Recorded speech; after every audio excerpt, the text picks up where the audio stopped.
Thank you, baby. You know, saying, do you need your water? Oh, you know, they say, I ain't gonna do it. But I need to bring her water to that academic. Don't let the kids go right inside of it. That's just like Trump, you know.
All right, it is 11 o'clock. It is 11 o'clock on the dot.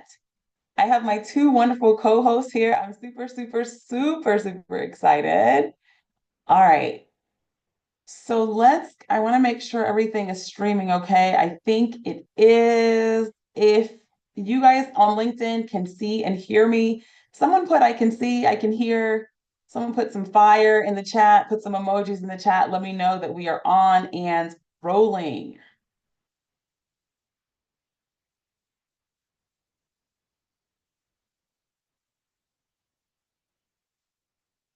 All right, it looks like we are on and rolling. All right, perfect. Well, we will go ahead and get started. Welcome, welcome, welcome, welcome, everyone. Welcome to the grand finale of Critters and Cultures Season 1. We are live on LinkedIn. First off, before we dive in, I just want to express my deep gratitude to every single guest who has been a part of Season 1 Critters and Cultures. You guys, this journey started with the goal of just 10 episodes. And here we are at the grand finale, which this makes episode 18. And honestly, I could not have imagined how much I learned from the multiple guests from all over and how much this experience really shaped me and taught me and pushed me. And so I'm grateful for everyone that was on this journey. For those tuning in for the first time, Critters and Cultures has been a space where we explore the intersection of culture, animals, and the human-animal bond. But more than that, I wanted this to be specifically a space for real personal stories, powerful stories, not told about people, but stories told by them in their own words. So too often when we have diverse voices and perspectives, they're not included in mainstream conversations. They come with negative connotations, a distorted lens. And so I wanted to make sure that the guests, the participants, actually had a chance to share their own story. And that's why the work mattered to me so much. People deserve the opportunity to share their truth, their culture, and their perspectives without being filtered. Okay. And this has also, again, been a space for me to learn. As I asked questions and became more curious, I learned. It was also important that I tapped in on a global level. So we had guests from Saudi Arabia, Pakistan, South America. It has been amazing. Canada, here in the States, of course, it's been an amazing, amazing journey. We've had a variety of religions. We've had discussions about sexuality, about telepathy, the impacts of oppression. So honestly, I could not be more proud and humbled by what season 1 has become. So I also should state that I literally had no podcast experience prior to this. So if you're thinking about starting a podcast, y'all, it is hard work. But I wanted to make sure I did it right? I had a big responsibility. I wanted to make sure that the guests felt comfortable, that their perspectives felt honored, right, and respected. So I was very cautious in that process. But again, in the process, learned so much. And so I really want to hone in and talk about that today. If I had to choose a theme for your lunch today and these amazing co-hosts that we have today, it's about the process. It's about are we built for this, right? So many of us that's listening right now, we are going through challenges, whether that's professional, whether that's personal challenges, whether you're trying to implement something at work or make an impact on the world. These are the moments that define us, that challenge us, that shape us, and that keep us going. So it's Black History Month. So of course, I had to uplift Black women in the industry, those that are breaking barriers, creating spaces, and showing up in rooms where we weren't always welcome, to be honest, right? So this podcast in many ways is about that, making sure that voices are heard, contributions are recognized, and that we continue to push forward, not just for ourselves, but for those coming up behind us. So built for this, that's the theme. Before I introduce the guest, I want to state our promises. So LaShonda, Dr. Randall, we promised that this live was going to be real. We promised that we would talk about the wins, the challenges. We also promised some untold stories. We promised no fluff. We promised no surface level talk, just a powerful conversation. So I hope you guys are ready. We also had some pre-submitted questions, so we'll try to get through those. So let's get into it. And this is also recorded, so anyone can go back and listen to this if they weren't able to join the live today. So without further ado, I feel like I need some water already. I've been talking so much, but I am joined by two amazing individuals who bring their own powerful experiences to this conversation. I'll let them introduce themselves briefly. We have Dr. Ashley Randall, the founder of Muse Veterinary Acquisition Group, and amongst other things. And we have LaShonda Geffrard, the founder of the Black Pet Business Network, among other things. Ladies, you guys go ahead and introduce yourself. Dr. Randall, we'll start with you. All right. Well, hi, everybody. I'm Ashley Randall, Dr. Randall, and I am a veterinarian, a Tuskegee grad, double Tuskegee grad. I am a small animal veterinarian in Atlanta, Georgia, and I am also an entrepreneur and the owner of Muse Veterinary Group, Inc., which is the first female-owned, Black-owned acquisition company in the veterinary space. I'm super excited to be joining my friend and colleague, Dr. Azalea Boyd. She is, just so you know, she is actually a good friend of mine. So she's not lying. This is going to be a pretty cool podcast. And I'm super excited that she chose me to share with you guys. So thank you so much. Yes, that's my homie. That's my girl. LaShonda Geffrard, also another one of my friends, my colleagues that have turned to friends. Please introduce yourself. Hey everybody, hey y'all, hey. My name is LaShonda Geffrard. I am the founder of the Black Pet Business Network, and I'm also the founder of the Paw Shop. We are Orlando's only Black-owned dog grooming salon and have been for the past 9 years. This year, 10 years. Whoop, whoop. This summer we'll be celebrating 10 years in business. But yeah, my mission, my ministry is advancing, advocating, and amplifying the voices and all the things great for Black and underrepresented founders in the pet and animal space. Yeah, that is amazing. So the theme today is built for this. Do y'all believe that y'all were built for this? I don't know if that's just a term that I use.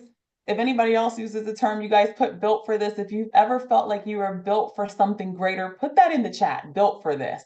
Yeah. But I feel like I'm built for this. You know, my passion, people, animals, purpose. I really do. It's about impact. What about you guys? What was the moment that you realized you were built for this? What was the moment, whether it was a defining success, a challenge, something that forced you to step up? Anything that you can share with us? Well, I'll go first. I'll jump into it. So, it's so funny that you say that because I want to say early, and the reason why I started the network was because here I am, I'm in the grooming space. So, I'm in the pet care space. Woman of color, navigating, trying to find my voice. And I started off as a groomer. I never would have thought leaving high school, I wanted to do it all. I wanted to pursue veterinary medicine. I wanted to pursue, working with the police canines as a trainer. I wanted to do it all. And it was a really defining moment when we did our first pitch competition with Leap Ventures, which is the VC group with Mars. That was a very pivotal moment in my career. I was able to partner up with Rachel, and Rachel, she challenged me beyond myself. She asked me a question, and it was something so simple as in, "What's your big picture?" And I was like, I don't know, to be honest, because I didn't have anyone to really look up to in the space. We always have those challenges of like, okay, we're single Black female or male in the space, and it was really challenging because I knew I was built for something great, but I didn't know it was this. I knew that God had great, because and anybody who knows me and knows me personally, I always say this is my ministry. This goes beyond a passion project. It goes beyond just regular wanting to help. Like, I'm so passionate about it. And I realized that I was built for it after we did our first pitch competition. And it was like this burning, it was this rage of like fire within me. Like, I want to do more of this. We did our first pitch competition. Grand prize was 10K, helping them prep, helping them, just be excited about their business again. I knew it was something to it. I didn't know what quite for, but now that we've been, doing this for 4 years now, I recognize, yeah, I was built for it. I didn't realize that that's what God was doing the whole time. I thought I was just gonna be a regular dog groomer. I wanted just to groom dogs and be done. But I didn't realize that I would be more of like a Harriet Tubman of the pet space. I'm serious. Like, I love finding new opportunities and new pathways for people like ourselves to, it's just to be successful, just to really understand what it means to be a mentor, understand what it really means to be a friend in this space. I think is lacking in different facets. And, this organization, it really helped me define who I am. Yeah, I love that fire, like this burning, like this is a calling, like I can't let this go, right? Yeah, you Uh, gotta answer the call. I You gotta remember, answer it. yeah, I remember when you first showed me, like it was a 40-page, it Oh had to be more than Lord. 40 pages, the huge document, and you were like, this is Black Pet Business Network. Can you take a look at this and tell me what you think? I was Listen, like, and I had everything. I said, I want to do it all. And I'm glad that you bear witness. And it's funny because, we chatted the other day and it's like, it's actually starting to come to life. A lot of those things that I had in there is yeah. come to fruition. And, we've got this huge partnership with the Humane Society. We're going to be doing the Impact Summit in April. Been able to partner with, the World Pet Association, and the Global Pet Expo, do these huge events to create new opportunities. We have new programs. We're going to be launching our retail readiness program in March at Global, and all of this stuff is like it's actually happening. So I'm super, super excited for that. And I'm glad that you're able to bear witness because you saw the handbook. Yes, the handbook. I was like, but look A how fast. Bible. Yes, things happen so fast, right? It seems like, and we'll talk more about the challenges, but from then when I looked at the Bible to now, that took some time, and it looks beautiful now, and we don't always know about the challenges that kind of come with that. So we'll get into that. Dr. Randall, Ashley, girl, what's going on? What was a defining moment for you that let you know you were built for this? And I want to say, Muse Veterinary Group, I keep calling it Veterinary Acquisition Group because I want people to understand that your group purchases hospitals, right?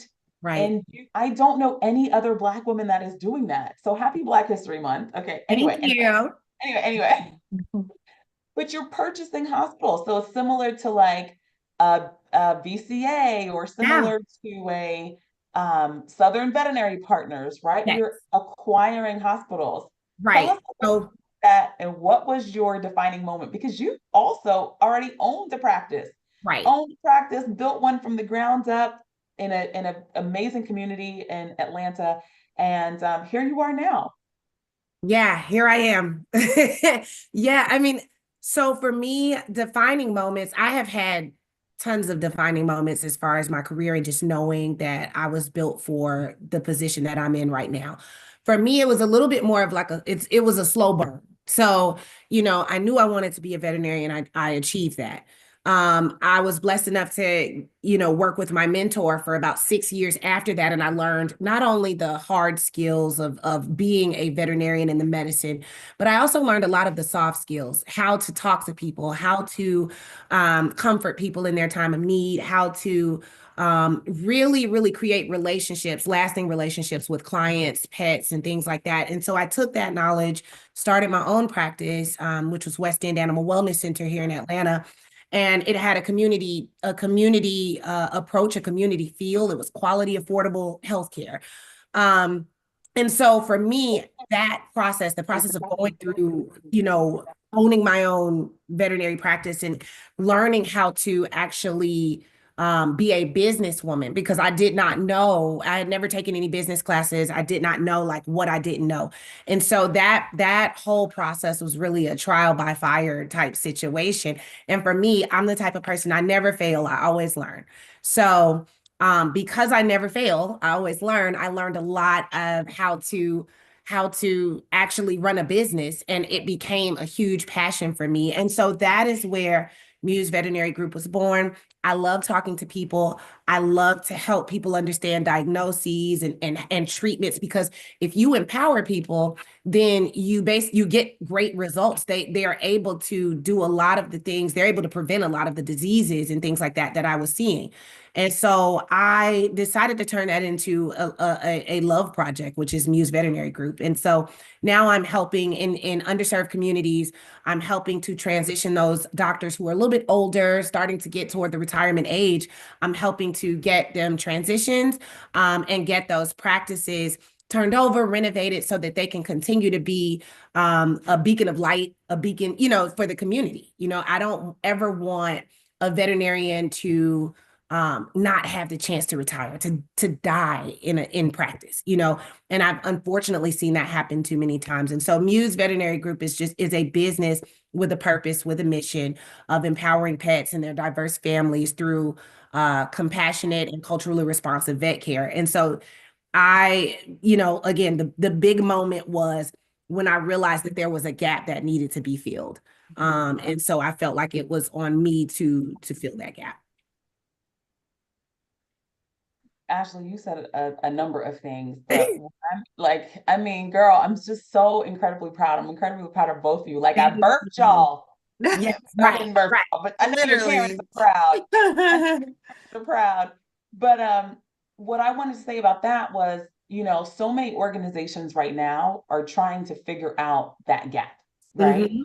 So many organizations are saying, because what I'm hearing you say is access to care. What Mhm. I'm hearing you say is community engagement, Mhm. right? Maintaining the culture of the community. So many people are asking, and predominantly white-led organizations, let's keep it real, are saying, how do we do this, Yeah. right? And Yeah. so my response to you guys, because you can't be Dr. Randall, is find out how you can support Dr. Randall with Muse Veterinary Acquisition Group, Yeah. right? A lot Absolutely. of the work, yeah, a lot of the work is going to be collaborative, but that's the big question. And how do we create more staples in the community Mhm. that represent the community, right? We talk a lot about representation. So I love that. And I'm going to engage the audience here because this is what I need them to do for me right now. You said some power words. You said, I never fail. I Mhm. always learn. Yes. So because that is such, so many of us, especially as we're entrepreneurs, I consider myself to be multi-passionate. Y'all are going to see me everywhere. I have lots of passions. There you And I'm go. not one of those people that believe that I have to stick with one passion. I'm multi-passionate.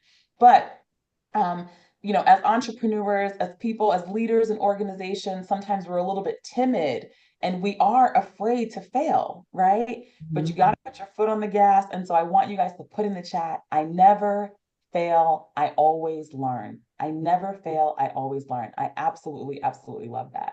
So Mhm. let's get into those failures a little bit. Let's get into those. The setbacks. What has made us stronger, right? It's not always easy. I can say for me, Critters and Cultures as a podcast is new. It's a baby, right? We're just wrapping up season one. But there were definitely moments that I was like, do we need to be doing this? Let me get away, laying in bed sometimes being like, now, why am I doing this podcast again? Things that, doubting my own impact, facing pushback. There's times that I've said, is this worth it? But again, being here at episode 18 is a victory. And so I just know that the moments that I've had those pushbacks or those doubts shape me just as much as these moments do, these victories do. What would you say is one of the biggest setbacks that you've had with Black Pet Business Network, LaShonda? Oh, wow. I agree with Dr. Randall. Like, I don't believe that there are no failures or there's no real setbacks in a sense. It's like you can either take that opportunity and use it as a use whatever happened as a learning opportunity, not necessarily it's negative, because you're gonna have people who say no. You're gonna have people who are just totally not on board with whatever your plans are. They don't see the vision, and that's okay. That's okay. But in my journey of DEI advocacy and really advocating for Black and underrepresented groups, like going into these boardrooms, yeah, it's not always fun, it's not, it is challenging. I read body language and I read in between the lines, and you know who you're talking to when you're talking to them. So, I personally, I just try to continue to navigate, and if however many times you have to pivot. I've had people say, well, we're not really interested in the program. I've had people say, well, not right now. We're always looking for sponsors and mentors and just, more allies to help advocate for the work that we're doing in the industry. Not only our organization is not just for pet service professionals. We have animal health professionals, we have those innovators. It's for everyone. So it's really hard sometimes meeting so many different people and trying to find space for them. So it gets really challenging when I find like people when they say no, but I don't take it personal. I understand that no, just sometimes it's not right now. So I've learned to nurture certain relationships. I've learned to just, continue to be relevant. It As an entrepreneur and as a founder, you've always have those, those highs and lows, but you just got to have thick skin too. So when you get those challenges, like you just pivot. You don't stop. You remember the Bible. I mean, it was so many, like it was thick. The I'm telling Bible you, was thick. it was thick, absolutely thick. And it was very challenging, and it's still challenging today to bring some things to life and to get, more people corporately on board. As a corporate girly now, yeah, I face challenges, but to be honest, you just gotta pivot. Don't take it personal, just take a hard pivot. If you gotta go left, you gotta go right, do whatever you have to do, but just continue to believe in yourself at the end of the day. Then that's how I see it, is that I stand 10 toes down on the advocacy.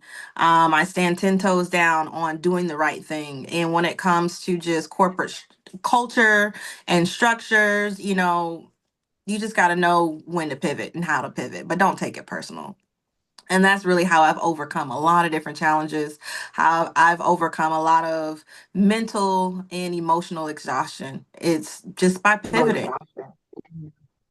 Yeah, I mean, I would say so. I have 4 principles that guide my life. The Flexi- core principles. Go okay, ahead. let me give them to you. Okay, flexibility, which is what LaShonda was just talking about, being flexible, being able to pivot. Vulnerability. Okay, I find that vulnerability is just truth in its most mature and elevated form. Humility, so being humble, so that you can actually receive information. And gosh, what's the fourth of this? Flexibility, vulnerability, humility, discipline. That's Mhm. my 4th principle. I live my life literally business, personal, everything by those 4 principles. And I find that absolutely, LaShonda, if you're able to pivot, you don't get as offended. You are continuing to flow. You're continuing to move in the right direction, even if you have to take a sidestep. For me, discipline is probably in business is probably the most important. Being consistent, doing the same things the same way every time, doing the pitches, whatever it is that you're doing it the same way every time, and being disciplined enough to literally sit down and work on what you say that you're passionate about, right? Because every entrepreneur is just a person with a dream, a person with a passion that they are literally trying to manifest into a business.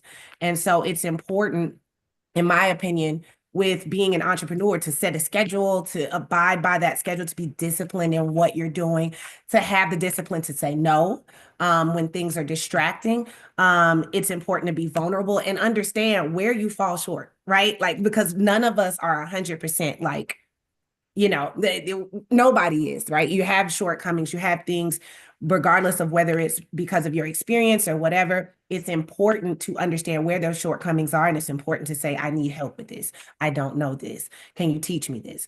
And then, so those principles I just find are important to not only being an entrepreneur, but to living your life at the highest level that you can live it. And so when I walk into rooms, boardrooms or whatever, when I walk into a boardroom, when I walk into a meeting, it doesn't bother me if I'm the only Black face, if I'm the only female face. It doesn't bother me because I live my life in such a way that I understand that my what I bring to the table is big.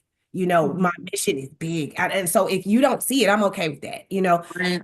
it's so big, it's so present within me, that's not going to stop me. I'm just going to find a new way to move around, work around, and use. I mean, it's taken me. People are going to say we have two hospitals under contract right now, right? People are going to say when they see them open and all of that you know I'm some kind of overnight success. I've been working on this for 2 years. You know, this is not entrepreneurship is not for the faint at heart. It is absolutely hard and grueling work, and you have to strap in and you have to live your life in a principled way to really reap the benefits of entrepreneurship. Yeah. Mhm. Yeah, I totally I think agree. that's really good. Yeah, I think that's really good. I love 10 toes down. I'm taking notes because 10 toes down, right? 10 Like that, toes. 10 toes. This is how deep we have to be. And so I always want to make sure I bring it back to the guests and make sure I'm pulling out the lessons because you guys are dropping complete and total gems. If you guys did not get those 4 lessons, those 4 principles, okay, we're gonna call it 5 principles because we're adding 10 toes down on that 5th principle. So write these down because whether you're an entrepreneur or not, you're probably a leader, you're probably thinking about doing something. You are again on this call listening in because you're trying to make impact. How you're going to do it is by staying 10 toes down, right? Being flexible, being vulnerable, having humility and having discipline. And I think those resonate with me so much because even just stepping out to do a podcast, right? I had to be vulnerable to do this, right? Not being afraid to be judged, right? Or saying something wrong about someone's culture when I am championing cultural agility and cultural Right. intelligence. And I love the fact that you guys both brought out that things take time. Nothing is an overnight success. You have those few and far between, but these things typically take time. And the other thing is, the 3 of us, I'm not gonna lie, we're visionaries. So we're already living like 10, 20, 50, 30 I'm years. already in 2030. I don't even know about y'all, but I'm already in 2030. Like my Right. goals, it's already there. It's just a matter of time because it's about being prepared too. For the longest time when I started the network, I kept telling myself, and God just kept telling me, focus on your mission, focus on your mission. Because I've had 1,000 distractions pop up, and it really was deterring me at one point away from my mission.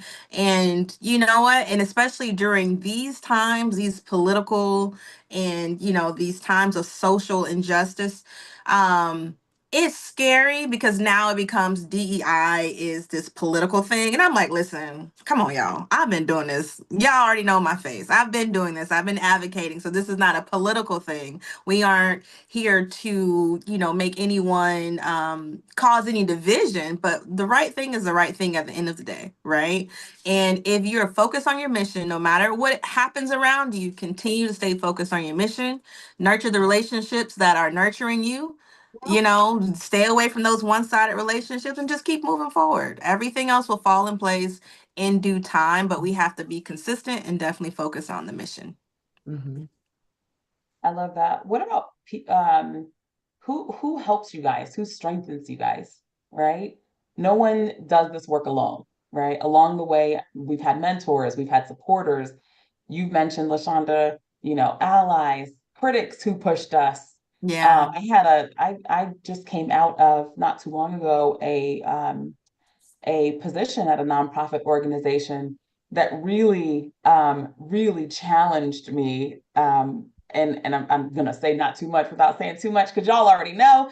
But one of the challenges, like, when I met this organization, I was like, okay, this is going to be BIPOC led, helping BIPOC people. I'm going to die doing this work. Aside from the fact that I know that I'm an entrepreneur, I'm going to go out doing this work, 10 toes down. That was the mission. But the challenge was that our vision started to not align, right? It became a place that was harmful for even Black women and BIPOC individuals to work, right? The mission was one thing, but what was actually being done was something totally different. So eventually I did resign and I birthed out this podcast to start because I've always been passionate about connecting with people from various backgrounds, underserved communities as well.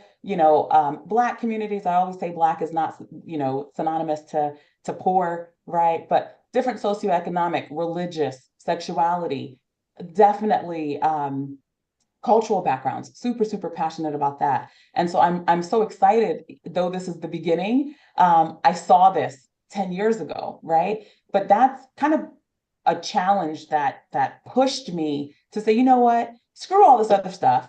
I'm gonna go 10 toes down with what I believe and what I feel works for me. So who shaped you guys though? But if you go ahead, Ashley, I see you thinking, girl. Yeah, no, I forget the camera's on. I'm listening. I'm like, yeah, finish your thought. Who shaped? Who shaped us? Who pushed us? What Yeah. what critic pushed you or challenged you in your journey and how you move through the world?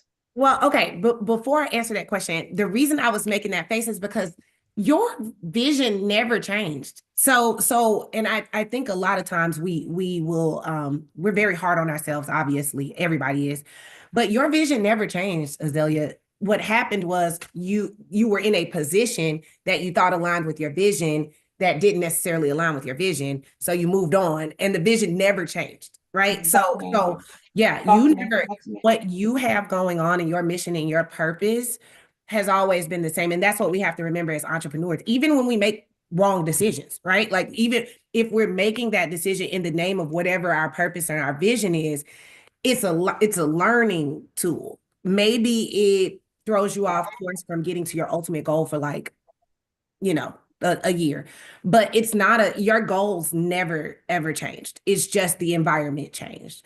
As far as who shaped me, gosh, I strongly believe in mentorship. I am a mentor. I always have students. I love students. They keep me young. And I had mentors. And again, this comes down to vulnerability, right? Knowing what you do not know and asking for help. I mean, it's pretty simple to find people to mentor you. I have literally, and it does not always have to be somebody who is in your profession, in your race, in your gender. It doesn't have to be any of that. A mentor is simply somebody who has information or access to information that you want, that is willing to teach you and give it to you, right? So my mentors have been my first boss. When I figured out I wanted to be a veterinarian, I literally took out, this is going to age me, but I took out the yellow pages and called veterinary practices in Atlanta. And I was like, listen, I want to be veterinarian. Not the yellow pages. My mom gave me the yellow pages and was like, I want to say, I don't know anything about the yellow pages. What is that? What are The y'all yellow talking pages. girl, What is that? okay. Anyway, yes, I called back. Like I was hungry. You have to be vulnerable enough to be hungry. You can't be so prideful that you think you have access to all the information. You clearly don't. Quick story. I had a young lady ask me for mentorship. And I asked some pretty simple, what I thought was pretty simple questions to see like where are you? What is it that you're looking for?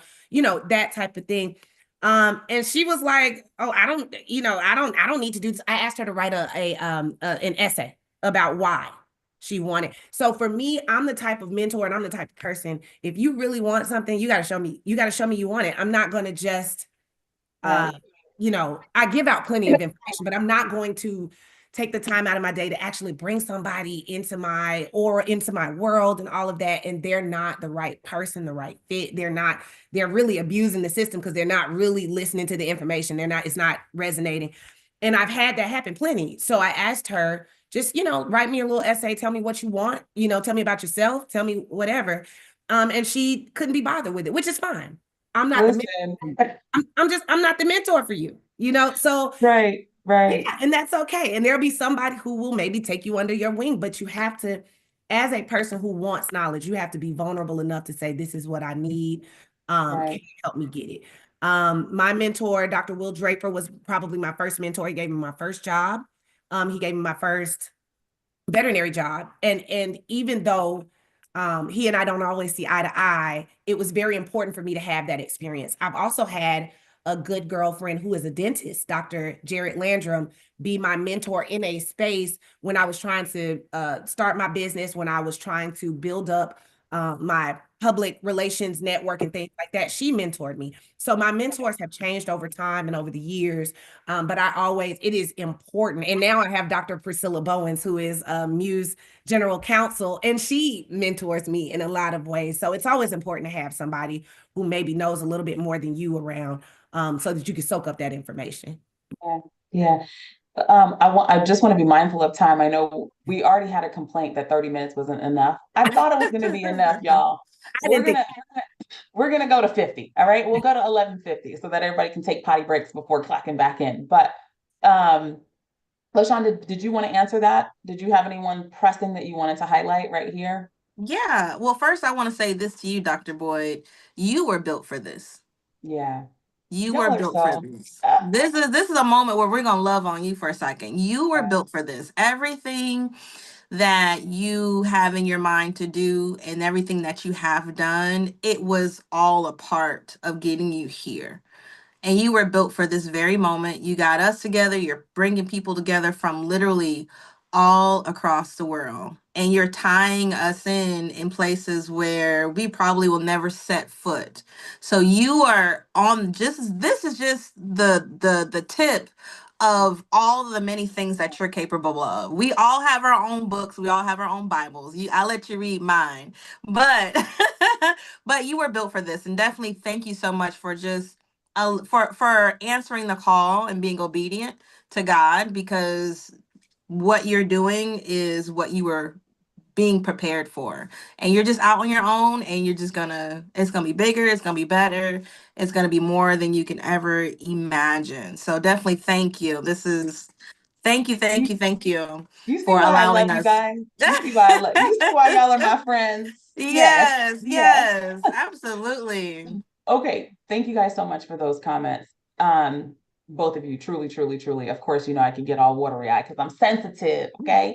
But we'll keep it moving so we can stay on time. Okay, so we have a few questions, and I want to make sure that I get to those questions real quick. Natalia Hansen, I swear she gets the award for being the #1 watching the most podcast episodes for Critters and Culture. Yes. good job, Natalia.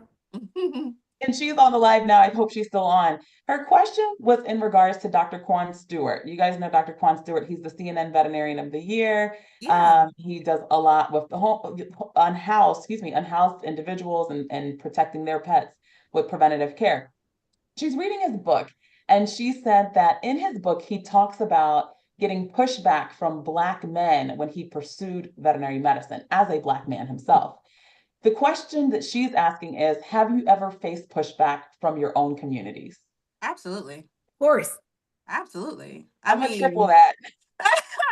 Absolutely. And it's funny because even to this day, I got people, people in my family still think I'm a veterinarian. And I'm like, I didn't go to vet school. I started, but I didn't finish. I'm not I have people you in my know, family. I have people in my family saying, when are you gonna be a real doctor? right, right. And It's gonna happen.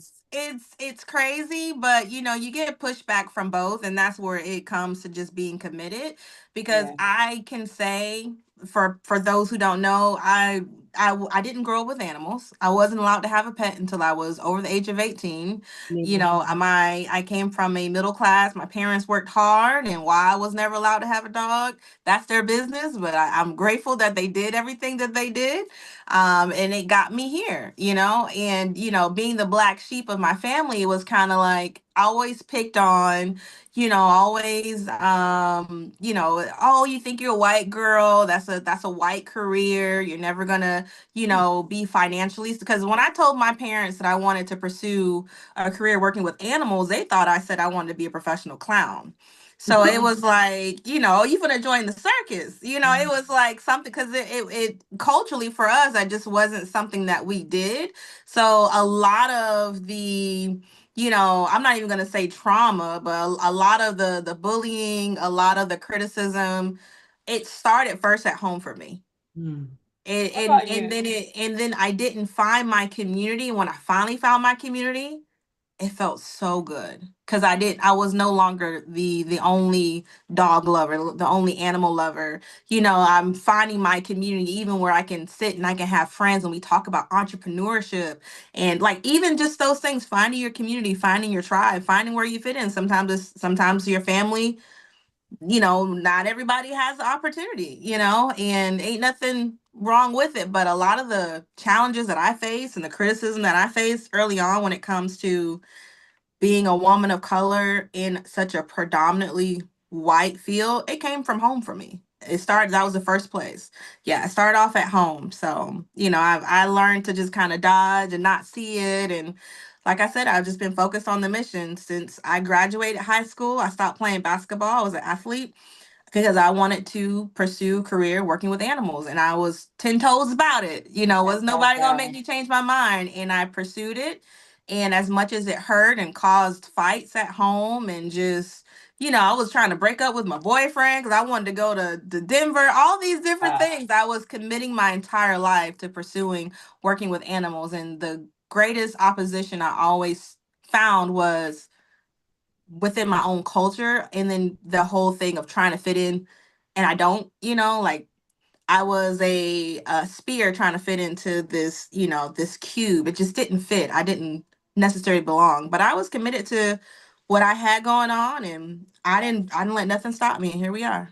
Yeah, I heard from I don't even remember the guy's name. He's the can't think of his name, but he was a big entrepreneur, very successful. He said at the time that he started his business, even his mother didn't believe in his vision. And sometimes your own parents who love you and everything don't necessarily see your vision because it's not their vision, right? Right, it's not theirs to see. Yeah, It's and you not have to theirs be to okay see, with that. You and have you to have be to be okay okay with with that. that. Yeah. Okay, I'm gonna do some rapid Q&A. Okay. Uh, 30 seconds to answer this question, Dr. Randall. If you could have one conversation with your younger self, what's one thing you think you'd say? Trust yourself, girl. Trust your intuition in every way. In your personal life, trust your intuition. In your professional life, trust your intuition. Um, don't bend, and don't be a people pleaser. Stay on your path. That would be what I would tell my younger self. Okay. LaShonda, what about you? You trying to make me cry. Uh for me, I'm trying to say it without like bursting into tears, but I would tell myself, yeah, I don't have any mascara on, so I could do it. So I guess it really wouldn't matter. But I would tell myself to not to be afraid to do it. Don't be afraid to do it. Whatever it is, don't be afraid to do it. Because, you know, we live younger trying to live up to everyone's expectations. And I battled with that for a long time. And some things that I probably could have done sooner, I didn't because I was afraid to do it. I was afraid of my authentic self because, of course, you know, we're afraid that people are not going to like the real dog loving you, you know, and Or the girl with the locks, right? or the girl with the locks. Make a Shout out, mention. moment for the locks. A moment for the locks. I need a retwist, but moment for the locks, yes. But yeah, don't be afraid to do it. Don't be afraid. Just keep going. Don't be afraid to do it. It's all gonna work out. Just keep going. I like that. I love that. Okay, and then this is one other final. I'm going to combine Kenny Lamberti, which I think in the chat they've determined that he is the second best viewer of the Critters and Cultures podcast. Both Natalia and Kenny have been guests on the show. Thank you guys specifically for your guys' contribution. So Kenny Lamberti and Jaslyn Zare, I hope I'm pronouncing your name correctly. I'm going to combine y'all's question. Veterinary medicine, pet retail, animal welfare can be so siloed, right? How do we bridge the gaps? Huh. I don't know if there's, so I feel like the gap's getting smaller, first of all, because so many people, especially in this country, so many people have decided that pets are going to be an integral part of their family life, right? So I don't think we fight the same battles that maybe in the 80s, the 90s, and even the early 2000s people were fighting. I think now the pet industry is pretty integrated into our day-to-day life. I mean, I can't turn the TV on without at least seeing one pet friendly thing, either a commercial, a pet on TV, a pet in a commercial. Like, so I don't think that the gap is that big. And for me, I try to be fluid. I don't, so y'all, this, I know at the end of the podcast, I'm about to say something that's probably not going to be popular. I don't need the words DEI. I believe in them. I don't need, I don't need verbiage for that, because everywhere I go, here I am. Like, I don't need verbiage for it. So for somebody, for a politician or whatever to say, we're cutting those programs, okay. That has nothing to do with me. I don't consider myself to be a DEI candidate, a DEI hire. I just do what I do. I move around. I have the certificate. Nobody's going to tell me I didn't earn what I have.